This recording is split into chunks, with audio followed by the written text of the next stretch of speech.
আসসালামু আলাইকুম। অবিরাম বাংলার সংবাদে সবাইকে স্বাগত জানাচ্ছি। আমি তনুজা দাস। শুরুতে জানিয়ে দিচ্ছি ইউপে সংবাদ শিরোনাম। আগামীকাল সকাল ৮টায় শেষ হচ্ছে একাদশ জাতীয় সংসদ নির্বাচনের প্রচারণা। শেষ মুহূর্তের গণসংযোগে প্রার্থীরা।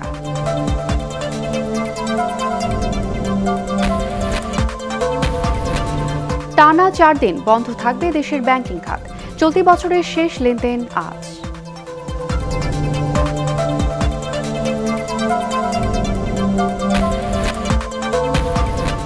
বিরোধী দলের প্রচারণা নির্বিঘ্ন করতে আওয়ামী লীগ নেতাকর্মীদের প্রতি শেখ হাসিনার আহ্বান।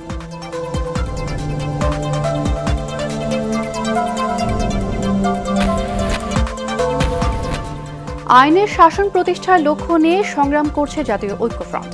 রংপুরের নির্বাচনী পথসভায় মির্জা ফখরুল।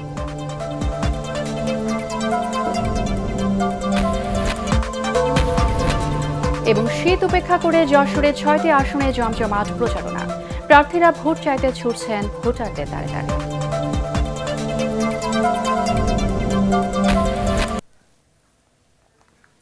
শুনছিলেন ইউপের সংবাদ শিরোনাম, এবারে বিস্তারিত। আসন্ন জাতীয় সংসদ নির্বাচনে প্রতিদ্বন্দ্বী প্রার্থীরা আগামীকাল শুক্রবার সকাল ৮টা পর্যন্ত প্রচার ও সভা সমাবেশ করার সুযোগ পাবেন। ফলে আজ দিনটি হচ্ছে তাদের প্রচারের শেষ দিন। গণপ্রতিনিধিত্ব আদেশ আরপিওতে জাতীয় সংসদ নির্বাচনের ৪৮ ঘণ্টা আগে প্রচারণা শেষ করার বিধান রয়েছে। ৩০ ডিসেম্বর সকাল ৮টা থেকে বিকেল ৪টা পর্যন্ত ২৯৯টি সংসদীয় আসনে একযোগে ভোটগ্রহণ অনুষ্ঠিত হবে। ভোটগ্রহণ শুরুর ৪৮ ঘণ্টার সময়ের মধ্যে অর্থাৎ ২৮ ডিসেম্বর সকাল ৮টা থেকে ১ জানুয়ারি বিকেল ৪টা পর্যন্ত কোনো নির্বাচনী এলাকায় সভা সমাবেশ মিছিল ও শোভাযাত্রা করা যাবে না। শেষ মুহূর্তে ভোটারদের সমর্থন আদায় নানামুখী প্রচারণা ও নির্বাচনী কৌশল নিয়ে ভোটের লড়াই রয়েছে রাজনৈতিক দলগুলো। নির্বাচন ও ব্যাংক হলিডের কারণে এবার আগামীকাল থেকে টানা ৪ দিন ব্যাংক ও আর্থিক প্রতিষ্ঠানের সব ধরনের লেনদেন বন্ধ থাকবে। তাই আজ এই বছর ব্যাংকের শেষ কর্মদিবসে অর্থ লেনদেনে ব্যস্ত গ্রাহকরা। তবে ব্যাংক বন্ধ থাকলেও এটিএম বুথে পর্যাপ্ত অর্থ সরবরাহ ও নিরাপত্তা নিশ্চিতে প্রয়োজনীয় নির্দেশনা দিয়েছে বাংলাদেশ ব্যাংক। বিস্তারিত জানাচ্ছেন শারফুল আলম। ব্যাংকে লেনদেনের জন্য এবছরের শেষ কর্মদিবস, তাই লেনদেনে ব্যস্ত গ্রাহকরা। 2 দিন সাপ্তাহিক ছুটি, ভোটের দিনে সাধারণ ছুটি এবং ৩১ ডিসেম্বর ব্যাংক খোলা থাকলেও সেদিন কোনো লেনদেন হবে না। ফলে টানা 4 দিন বন্ধ থাকবে সব ধরনের নগদ অর্থ লেনদেন। আগামী সপ্তাহের কথা মাথায় রেখে প্রয়োজনীয় লেনদেন করছেন গ্রাহকরা। পরিস্থিতিটা কেমন থাকে, সবাই একটু টাকা পয়সা নিয়ে রিজার্ভ রাখতে যাচ্ছে। মাসের শেষে টাকাও হাতে কমে গেছে, কেনাকাটা আছে বা পারিবারিক সংসারের খরচ আছে, এই জন্য আমরা আগে টাকাটা নিয়ে যাতে আমরা খরচটা চালাতে পারি। মাসের শেষ ও নির্বাচন কেন্দ্রিক লেনদেনে এবার বাংলাদেশ ব্যাংক আগে থেকেই প্রস্তুতি নেওয়ার পরামর্শ দেয় বাণিজ্যিক ব্যাংক ও আর্থিক প্রতিষ্ঠানগুলোকে। পূর্ব প্রস্তুতি থাকায় এবার অর্থসেবা নিয়ে গ্রাহকদের ভোগান্তি কম হয়েছে বলে মনে করেন ব্যাংকাররা। সবার কিন্তু কম বেশি এখন ডেবিট কার্ড আছে, তো ডেবিট কার্ড টাকাটা এখন পেপারলেস। আমাদের সমস্ত এটিএম যতগুলো আছে সারা বাংলা সবার সাথে আমাদের লিঙ্ক আছে। এটিএম বুথের নিরাপত্তা ব্যবস্থা যথেষ্ট ভালো। আমাদের পর্যাপ্ত নিরাপত্তা কর্মী এখানে আছেন, বাই রোটেশন তার ডিউটি করবেন এবং টাকার যাতে ঘাটতি না হয় সে ব্যাপারে আমরা ব্যবস্থা নিয়েছি। তবে বন্ধের 4 দিনে 24 ঘন্টা এটিএম বুথে থাকবে পর্যাপ্ত অর্থ। এই জন্য সংশ্লিষ্টদের আগে থেকেই নির্দেশনা দিয়েছে বাংলাদেশ ব্যাংক। 3-4 দিন যদি ট্রানজ্যাকশন যেহেতু নর্মাল হচ্ছে না, ব্যাংকিং চ্যানেলে হচ্ছে না, সুতরাং যাতে সাফিসিয়েন্ট ফান্ড থাকে, ডিনোমিনেশন সহ, যেহেতু এখানে ভলিউমের পরিমাণ বেশি থাকবে, সেই ক্ষেত্রে তারা সিকিউরিটি পয়েন্ট অফ ভিউতেও কিন্তু তাদের যথাযথ নির্দেশনা দেওয়া আছে। ব্যাংকগুলো বন্ধ থাকলেও ব্যবসা বাণিজ্যে এর কোনো প্রভাব পড়বে না বলে মনে করে বাংলাদেশ ব্যাংক। শারফুল আলম, এটিএন বাংলা, ঢাকা। জাতীয় ঐক্যফ্রন্ট সহ বিরোধী দলগুলো যাতে নির্বিঘ্নে প্রচারণা চালাতে পারে সেদিকে লক্ষ্য রাখতে দলীয় নেতাকর্মীদের প্রতি আহ্বান জানিয়েছেন আওয়ামী লীগ সভাপতি শেখ হাসিনা। তিনি বলেন, জাতীয় ঐক্যফ্রন্টের শীর্ষ নেতা ডক্টর কামাল হোসেন এখনই সাংবাদিক পুলিশদের দোষারোপ করছেন। ক্ষমতায় গেলে কি করবেন বোঝা যাচ্ছে। গতকাল ধানমন্ডির সুধা সদন থেকে ভিডিও কনফারেন্সে কুষ্টিয়া, নওগাঁ ও চাঁদপুরের নির্বাচনী জনসভায় অংশ নেন তিনি। ৫১টা জেলা ৮৮টি সংসদীয় আসনে বিএনপি জামাত সন্ত্রাসীরা হামলা চালিয়েছে, ভাঙচুর করেছে, বোমা হামলা করেছে, অগ্নিসংযোগ করেছে তাদের যেটা চরিত্র সেটাই তারা করে যাচ্ছে। তাদের এই হামলার কারণে আমরা 5 জন নেতাকর্মী নিহত হয়েছে এবং কমপক্ষে 401 জন আহত হয়েছে। এটা বিভিন্ন পত্রপত্রিকায় এসেছে। তারা জানে যে তারা নির্বাচনে জয়ী হতে পারবে না, কারণ সন্ত্রাস, জঙ্গিবাদ, দুর্নীতি, মানি লন্ডারিং, এতিমের অর্থ আত্মসাৎকারীকে বাংলাদেশের মানুষ ভোট দেবে না। আর সে কারণেই তারা তাদের সেই পেশি শক্তি দেখাতে চেষ্টা করে। বাংলাদেশের গণতন্ত্র মুক্তি পাবে কি পাবে না তা 30 ডিসেম্বরে নির্ধারিত হবে বলে মন্তব্য করেছেন বিএনপি মহাসচিব মির্জা ফখরুল ইসলাম আলমগীর। তার ভাষায়, এই ভোটের উপর বাংলাদেশের ভবিষ্যৎ নির্ধারিত হবে। গতকাল বগুড়ার বাঘোপাড়ায় শহীদ দানেজউদ্দিন স্কুল অ্যান্ড কলেজে আয়োজিত নির্বাচনী জনসভায় মির্জা ফখরুল এসব কথা বলেন।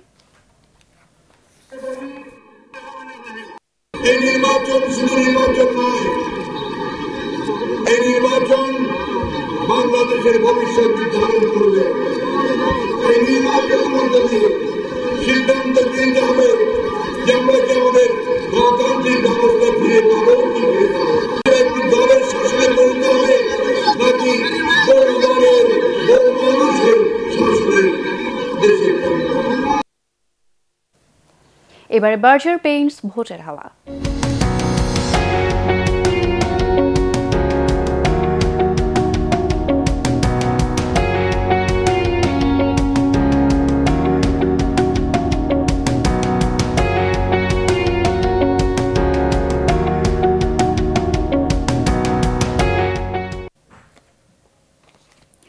নির্বাচনকে ঘিরে যশোরের 6টি আসনে চলছে শেষ সময়ের প্রচারণা। শীতকে উপেক্ষা করে নিজ নিজ প্রতীকে প্রার্থীরা ভোট চাইতে ছুটছেন ভোটারদের দ্বারে দ্বারে, দিচ্ছেন নানা প্রতিশ্রুতি। যশোরের সব আসনে আওয়ামী লীগ প্রার্থীরা জয়ের ব্যাপারে আশাবাদী হলেও প্রচারণায় বাধা দেওয়ার অভিযোগ করেছে বিএনপি ও জাতীয় পার্টি। যশোর থেকে শাহনারার রিপোর্ট জানাচ্ছেন নুরসেলিনা শুলি। যশোরের 8 উপজেলায় সংসদীয় আসন রয়েছে 6টি। প্রতিটি আসনেই বিএনপি, আওয়ামী লীগ, জাতীয় পার্টি ছাড়াও রয়েছে ইসলামী আন্দোলন বাংলাদেশ, জাকপা, জাকের পার্টি সহ বিভিন্ন দলের প্রার্থী। এবার যশোর 1, 2, 3, 5 ও 6 আসনে আওয়ামী লীগ ও বিএনপির মধ্যে প্রতিদ্বন্দ্বিতা হবে। তবে যশোর 4 আসনে ভোটযুদ্ধ হবে বিএনপি ও জাতীয় পার্টির মধ্যে। প্রচারণার মাঠে বর্তমান সরকারের পরিকল্পনা অনুযায়ী যশোরের সদর ও শার্শা উপজেলায় 2টি অর্থনৈতিক অঞ্চল গড়ে তোলা হবে বলে ভোট চাইছেন সদর 3 আসনের আওয়ামী লীগের প্রার্থী কাজী নাবিল আহমেদ। এদিকে আওয়ামী লীগ প্রচারণায় বাধা দিচ্ছে বলে অভিযোগ করেছেন বিএনপি প্রার্থী অনিন্দ্য ইসলাম অমিত। যশোরে 2টি অর্থনৈতিক অঞ্চল হতে যাচ্ছে, একটি সদর উপজেলাতে, একটি শার্শা উপজেলাতে। জনগণের আস্থা নিয়ে, ভোট নিয়ে আমরা সরকারে ফেরত আসলে এই কাজগুলো আমরা আরো ত্বরান্বিত বেগবান করতে পারবো।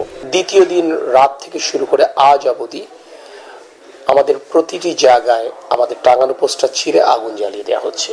এরপরও আমরা আমাদের লক্ষ্যে অবিচল এবং আমরা নির্বাচনের মাঠে শেষ মুহূর্ত পর্যন্ত থাকব। জিকুরগাছা, চৌগাছা নিয়ে গঠিত যশোর 2 আসনে আওয়ামী লীগের সমর্থনে এসেছেন নতুন প্রার্থী অবসরপ্রাপ্ত মেজর জেনারেল নাসির উদ্দিন। জয় নিয়ে আশাবাদী তিনিও। তবে প্রচারণায় বাধা দেওয়ার অভিযোগ করেছেন যশোর 4 আসনের জাতীয় পার্টির নবীন প্রার্থী অ্যাডভোকেট জহুরুল হক। আমাদের এলাকায় উচ্চ মানের কোনো স্কুল, কলেজ, মাদ্রাসা এগুলো নাই। আমি এই সমস্ত কাজগুলো আমি করতে পারবো। একটি কুচক্র মহল আমাকে প্রতিপক্ষ মনে করে আমাদের পোস্টার লিফলেটকে ছিঁড়ে দিচ্ছে। প্রার্থীদের প্রতিশ্রুতি যাই হোক, সব সময় জনগণের পাশে থাকবেন এমন ব্যক্তিকেই বেছে নেবেন বলে জানিয়েছেন ভোটাররা। এলাকার উন্নয়নের সাথে সার্বক্ষণিক যোগাযোগ রাখবে এবং অসমর্থ কাজগুলো সমর্থন করবে। বাগারপাড়াকে উন্নয়ন করতে পারে এমন একজন প্রার্থী আমরা তাকে ভোট দিতে চাই। যশোরে মোট ভোটার 20,92,357 জন। Bureau report, ATN Bangla. এবারের নির্বাচনে বেশ কয়েকজন প্রগতিশীল নবীন প্রার্থী অংশ নিয়েছেন। তাদের মধ্যে আছেন বঙ্গবন্ধুর ভ্রাতুষ্পুত্র শেখ সালাউদ্দিন জুয়েল। তিনি খুলনা 2 আসনের আওয়ামী লীগ প্রার্থী। আর মাগুরা 1 আসনে প্রথমবারের মতো নির্বাচন করছেন প্রধানমন্ত্রীর সহকারী একান্ত সচিব সাইফুজ্জামান শিকর। এছাড়া সিরাজগঞ্জ 1 আসনে বিএনপির হয়ে নির্বাচনে প্রতিদ্বন্দ্বিতা করছেন সঙ্গীত তারকা রুমানা মোর্শেদ কনক চাপা। প্রতিনিধিদের তথ্যচিত্রের ভিত্তিতে রিপোর্ট করছেন রুকসানা ইভা। মেট্রোপলিটন খুলনা ও সোনাডাঙ্গা থানা নিয়ে গঠিত খুলনা 2 আসন। এই আসন থেকে নৌকা প্রতীক নিয়ে একাদশ জাতীয় সংসদ নির্বাচনে অংশ নিচ্ছেন বঙ্গবন্ধু পরিবারের সন্তান শেখ সালাউদ্দিন জুয়েল। রাজনৈতিক পরিবারে বেড়ে ওঠা শেখ সালাউদ্দিন জুয়েল এই নির্বাচনের মধ্য দিয়ে সরাসরি রাজনীতিতে পা রাখলেন। পেশা ব্যবসায়ী শেখ জুয়েল মরহুম শেখ আবু নাসেরের দ্বিতীয় পুত্র। আমার আব্বা বঙ্গবন্ধুর একমাত্র ভাই ছিল, আর তারই আসলে সন্তান হিসাবে আমরা অবশ্যই তার আদর্শতেই আছি এবং ওই আদর্শতেই আমরা কাজ করে যাব। এদিকে মাগুরায় সাবেক ছাত্রলীগ নেতা ও প্রধানমন্ত্রীর সহকারী একান্ত সচিব তরুণ রাজনীতিক অ্যাডভোকেট সাইফুজ্জামান শিখর দল ও অঙ্গ সংগঠনগুলোকে সুসংগঠিত করতে দীর্ঘদিন ধরে কাজ করছেন। নির্বাচনে জিতে মাগুরার মানুষের ভাগ্য উন্নয়নে কাজ করতে চান বলে জানিয়েছেন তিনি। সাইফুজ্জামান শিখর মাগুরার প্রয়াত সংসদ সদস্য মুক্তিযোদ্ধা অ্যাডভোকেট আসাদুজ্জামানের ছেলে। খালেদা জিয়া জামাত বিরোধী যে আন্দোলন হয়েছে সেই আন্দোলনে আমি কেন্দ্রীয়ভাবে নেতৃত্ব দিয়েছি, আর সর্বোপরি যেহেতু ছাত্র রাজনীতি করেছি এই কারণেই সারা বাংলাদেশে আমার একটা আলাদা পরিচিতি আছে। আমার অনেক শুভাকাঙ্ক্ষী আছে সারা বাংলাদেশের সঙ্গে, তারাও হয়তো আমার জন্য শুভকামনা করেছে। আসন্ন নির্বাচনে সিরাজগঞ্জ 1 কাজীপুর আসনে এবারই প্রথম বিএনপি থেকে লড়ছেন সঙ্গীত তারকা রুমানা মোর্শেদ কনকচাপা। আমি মানুষের অনেক ভালোবাসা পাচ্ছি, তাদের অনেক সাড়া, তাদের আশীর্বাদ, তাদের দোয়া। আমি আশা করি যে সময় মতো ভোট কেন্দ্রে গেলে ভোট দিতে পারলে সেখানে ভালো একটা ফলাফল অবশ্যই আমি আশা করছি। আওয়ামী লীগের দুর্গ হিসেবে আসনটি পরিচিত হলেও এবারই প্রথম নৌকা ও ধানের শীষের মধ্যে মর্যাদায় লড়াই হবে বলে মনে করছেন ভোটাররা। রোকসানা ইফা, এটিএন বাংলা।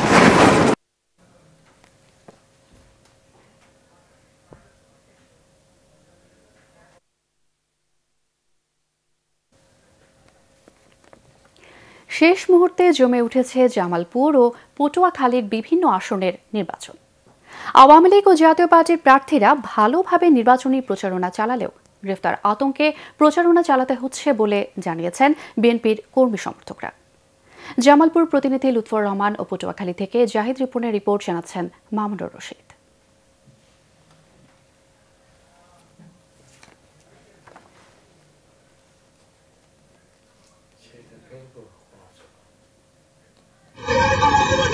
চলছে শেষ সময়ের নির্বাচনী প্রচারণা। জামালপুর 2 ও 3 আসনের বিভিন্ন এলাকায় ভোট চেয়ে ঘুরছেন আওয়ামী লীগ, বিএনপি ও জাতীয় পার্টি প্রার্থীরা। পোস্টারে ব্যানারে ছেয়ে গেছে নির্বাচনী এলাকা। সকাল থেকে গভীর রাত পর্যন্ত প্রচারণায় জমে উঠেছে নির্বাচনী মাঠ।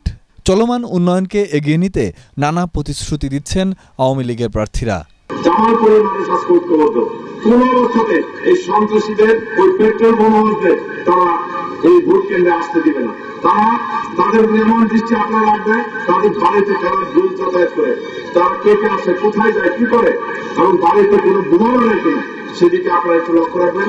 বিএনপি প্রার্থীরা মনে করেন ভোটাররা কেন্দ্রে গিয়ে ভোট দিতে পারলে তাদের জয় নিশ্চিত। আর জাতীয় পার্টি বলছে লাঙ্গলের বিজয় কেউ ঠেকাতে পারবে না। নির্বাচিত হওয়ার সে জনগণকে রক্ষা করা আমার দায়িত্ব। কাজেই জনগণকে রক্ষা করতে গেলে আমাদের নির্বাচন থেকে আমাকে সরে আসতে হবে। আমাদের কোনো বাধা বিপত্তি এখন পর্যন্ত নাই। আমরা আশা করি এই আসনটি বিজয়, লাঙ্গলের বিজয় হবে বলেই সবাই আজকে ঐক্যবদ্ধ। এদিকে নানা উন্নয়ন প্রতিশ্রুতি নিয়ে সকাল থেকে মধ্যরাত অবধি নির্বাচনী প্রচারণায় সরব পটুয়াখালী 3 ও 4 আসনের আওয়ামী লীগ প্রার্থীরা। প্রত্যাশার চেয়ে উন্নয়ন প্রাপ্তি বেশি থাকায় বিপুল ভোটের ব্যবধানে জয়ের আশা তাদের। কোনো ষড়যন্ত্রমূলক নির্বাচন ছাড়া সবসময় এটা আওয়ামী লীগের এটা রক্ষিত একটা সিট, এটা বেসিক সিট। এইখানে আমাদের এই সমস্ত প্রোপাগান্ডা করার দরকার কি? আমরা ইনশাল্লাহ 1 লক্ষ ভোটের বেশি ব্যবধানে এখানে জিতব। তবে সুষ্ঠু নির্বাচন হলে 2টি আসনে জয়ের ব্যাপারে আশাবাদী বিএনপি।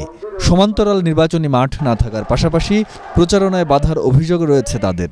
আমার প্রতিপক্ষ যেভাবে আমাকে প্রতিদ্বন্দ্বিতা করতে বলবেন বা আমার জন্য প্রতিদ্বন্দ্বিতার পরিবেশ সৃষ্টি করবেন আমার প্রতিপক্ষ, আমাকে ঠিক সেইভাবে সেটা মোকাবেলা করতে হবে। সেই শক্তি নিয়ে, সেই দৃঢ়তা নিয়ে, সেই মনোবল নিয়ে আমি এখানে এসেছি। প্রতিশ্রুতির আশ্বাসে নয়, ভোটাধিকার প্রয়োগের মাধ্যমে যোগ্য প্রার্থীকেই প্রতিনিধি নির্বাচিত করতে পারবেন এমন প্রত্যাশা সাধারণ ভোটারদের। Bureau report, ATN Bangla. Medical checkup শেষে সিঙ্গাপুর থেকে দেশে ফিরেছেন জাতীয় পার্টির চেয়ারম্যান হোসেন মোহাম্মদ এরশাদ। বুধবার রাতে হযরত শাহজালাল আন্তর্জাতিক বিমানবন্দরে তাকে স্বাগত জানান তার বিশেষ সহকারী ABM রুহুল আমিন হাওলাদার। গত 11 ডিসেম্বর জাতীয় পার্টির প্রেসিডিয়াম সদস্য জিয়াউদ্দিন আহমেদ বাবলু এবং ব্যক্তিগত সহকারী মঞ্জুরুল ইসলামকে নিয়ে সিঙ্গাপুর যান এরশাদ।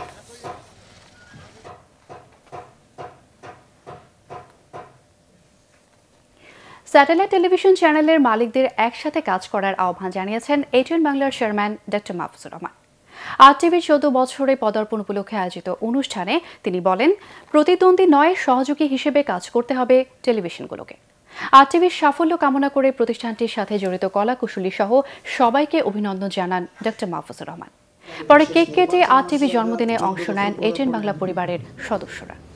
আমাদের সঙ্গে ছিল আমরা মালিক পক্ষ যে আরটিভি চ্যানেল যত বেশি আসবে আমার মনে হয় তত বেশি কম্পিটিশন বাড়বে, এবং কম্পিটিশন না থাকলে প্রোগ্রামের মান উন্নত করা যায় না। আমাদের সবগুলি চ্যানেলকে একত্রিতভাবে কাজ করতে হবে। আমরা যদি চ্যানেল মালিকরা যদি এক হতে পারতাম, সবাই যদি এক হয়ে কাজ করি, তাহলে হয়তোবা আমাদের কিছুটা উন্নতি হতে পারে। ডিজিটাল এবং সোশ্যাল মিডিয়া হচ্ছে আমাদের একটা বাহক। আমরা যেমন আমাদের কেবল অপারেটরের মাধ্যমে আরটিভিকে বিভিন্ন জায়গায় উপস্থাপন করি, তেমনি সোশ্যাল মিডিয়াকে ব্যবহার করেও আমরা আরও দর্শকদের কাছে, দর্শকদের হাতের মুঠোয় পৌঁছে যেতে পারি। তো সে লক্ষ্যে আমরা কাজ করে যাচ্ছি। এবারে পাটেক্স খেলার খবর।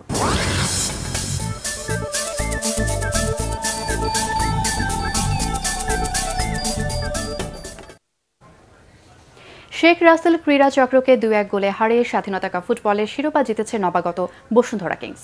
বঙ্গবন্ধু জাতীয় স্টেডিয়ামে ম্যাচের শুরু থেকে প্রতিপক্ষের উপর চাপিয়ে খেলে তারা। 17 মিনিটে ডি বক্সের প্রায় 25 গজ দূর থেকে গোল করে বসুন্ধরাকে লিড পাইয়ে দেন ব্রাজিলিয়ান মিডফিল্ডার মার্কোস ভিনিসিয়াস। তবে প্রথমার্ধের ইনজুরি টাইমে শেখ রাসেল 1-1 সমতা ফেরায় নাইজেরিয়ান ফরওয়ার্ড রাফাল উদয়নের গোলে। বাকি সময় আর গোল না হলে খেলা গড়ায় অতিরিক্ত সময়। 95 মিনিটে বদলি খেলোয়াড় মতিন মিয়া বসুন্ধরার শিরোপা জয় নিশ্চিত করেন। ইংলিশ প্রিমিয়ার লিগে বক্সিং ডে ম্যাচে চেলসি, ম্যান ইউ আর লিভারপুল জিতলেও হেরে গেছে ম্যানচেস্টার সিটি। অ্যাডেন হ্যাজার্ডের জোড়া গোলে ওয়াটফোর্ডের বিপক্ষে 2-1 ব্যবধানে জয় পেয়েছে চেলসি। প্রথমার্ধের ইনজুরির সময় পরপর 2 গোলে 2 দল বিরতিতে যায় সমতায়। পরে পেনাল্টি থেকে জয় নিশ্চিত করেন হ্যাজার্ড। এদিকে ব্রাইটন অ্যান্ড হোভের সাথে 1-1 গোলে ড্র করে পয়েন্ট নষ্ট করেছে আর্সেনাল। অন্যদিকে নিউক্যাসলের বিপক্ষে 4-0 গোলে বড় জয় পয়েন্ট টেবিলের শীর্ষস্থান আরও পাকা করল লিভারপুল। দলের হয়ে লভরেন, সালাহ, শাকিরি আর ফ্যাবিনহো করেছেন একটি করে গোল। তবে লেস্টার সিটির কাছে 2-1 গোলে হেরে যাওয়ায় লিগ টেবিলের আরও পিছিয়ে পড়ল ম্যানচেস্টার সিটি। 19 ম্যাচ শেষে শীর্ষে থাকা লিভারপুলের পয়েন্ট 51 আর 44 পয়েন্ট নিয়ে টটেনহ্যামের পেছনে থেকে তৃতীয় সিটি। শেষ করার আগে ইউপের সংবাদ শিরোনাম জানিয়ে দেব আরও একবার। আগামীকাল সকাল 8টায় শেষ হচ্ছে একাদশ জাতীয় সংসদ নির্বাচনের প্রচারণা। শেষ মুহূর্তের গণসংযোগের প্রার্থীরা।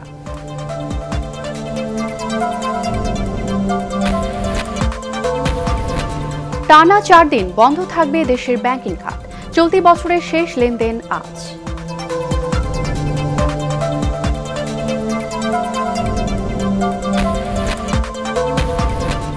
বিরোধী দলের প্রচারণা নির্বিঘ্ন করতে আওয়ামী লীগ নেতাকর্মীদের প্রতি শেখ হাসিনার আহ্বান।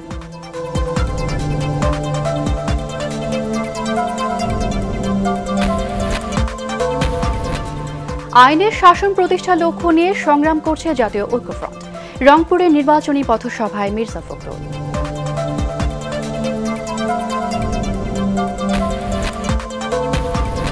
এবং শীত উপেক্ষা করে যশোরে 6টি আসনে জমজমাট প্রচারণা। প্রার্থীরা ভোট চাইতে ছুটছেন ভোটারদের দ্বারে দ্বারে।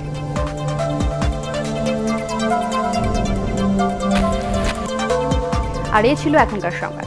আমাদের এটিএন বাংলার সংবাদ ইউটিউবে দেখতে ব্রাউজ করুন www.youtube.com/atn সাবস্ক্রাইব করে এটিএন বাংলার সাথেই থাকুন।